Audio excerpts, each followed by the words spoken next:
I've been waiting so long to be where I'm going, in the sunshine of your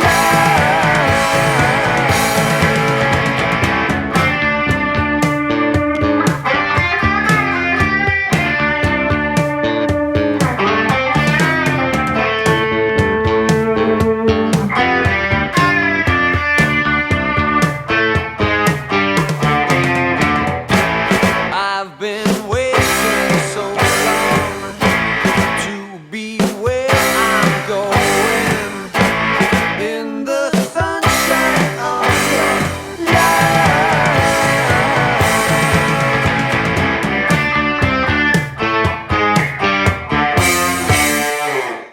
So, that was Sunshine of Your Love.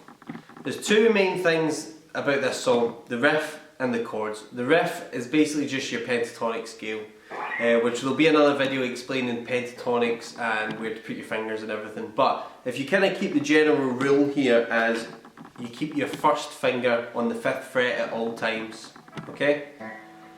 That will normally keep you in place. So,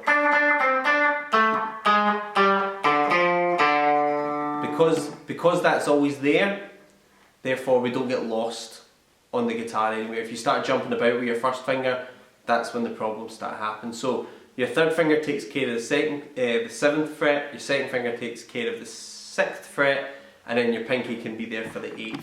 Now what most people will do when it jumps up to the other key, they'll go up like that, which is fine, and I think for the most part I would do that as well. If you want to challenge yourself and develop your pinky, then just play it with.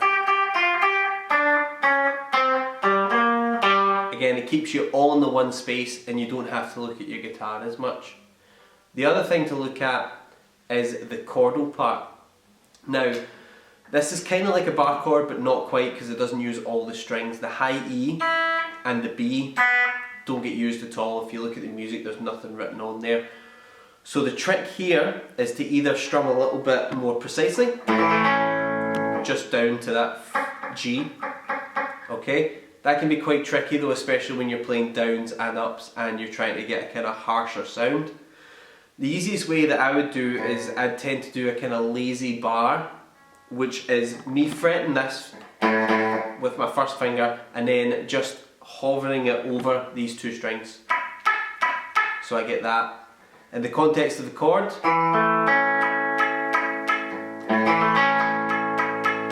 which means I can strum it and you will never hear those two strings. Okay, so I've strummed the whole guitar there. Same with that chord. Still same idea, it's my first finger that's just fretting it ever so slightly. It's literally just touching the string. If you imagine if you can do harmonics, it's the same idea, except from instead of being over the metal part, you're actually in the middle of the string, and it totally stops the note dead. That's probably the best way to play those chords. Okay, so experiment that, get the feel. Just keep bringing your finger down until you're happy with it, but make sure it's still fretting that top note. That's the all important note here. Okay, so that's the two things to avoid or to look at for Sunshine of Your Love.